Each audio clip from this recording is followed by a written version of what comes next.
Now going to question 9, we always start with the prompt first, and the prompt here is asking us, how would text 2 respond to the claims in text 1?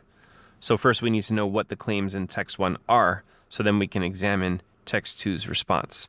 So text 1, digital art isn't really art at all. It doesn't require as much skill as creating physical art. Painting, quote, with a tablet and stylus is much easier than using paint and a brush. The technology is doing the work. So here, digital art isn't truly art. It's not as challenging as real work. It's not as challenging as real art. So let's look at text 2 now. The painting programs used to create digital art involve more than just pressing a few buttons. In addition to knowing the fundamentals of art, digital artists need to be familiar with sophisticated software.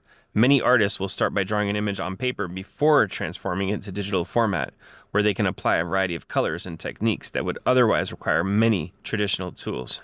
So what we're hearing in text 2 is that this is more than just pressing a button.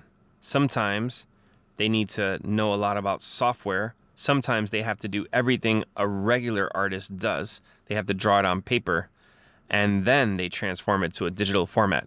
So it's being portrayed here as involving almost like double the work, because you have to have your technical knowledge and you also have to be an artist.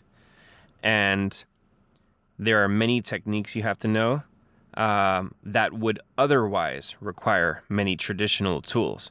So if we didn't have these tools, we would have to use many traditional tools. And I think it's implying that you have to be a person who would have been good with all of those tools. So you have to be multiple times as talented as someone who doesn't do digital art. So text 1 says digital art is not real. It's not the real deal. It's kind of almost like cheating. And text 2 says it's quite the opposite. You have to be an artist, and you also have to be an intelligent person able to use different software or different tools. So let's look at the answers. So how would text 2 respond? A, by arguing that a piece of art created digitally. A, by arguing that a piece of art created digitally can still be displayed traditionally. It isn't about how it's going to be displayed. It's about the work that goes into it in text 2. B, by explaining that it's actually much harder to use a tablet and stylus to create art than to use paint and a brush. Maybe. I don't think it's saying it's much harder. I just think it's saying we shouldn't sort of sleep on the amount of effort involved. So we'll at least save that one for later. C, by insisting that digital art requires artistic abilities and skill, even if it employs less traditional tools. That sounds more like it, because B was kind of going way too far. If the passage said it were much harder to do the digital art, we'd be able to point to some place where it said that. It wasn't much harder, but it should be respected. So we can definitely get rid of B in addition to A.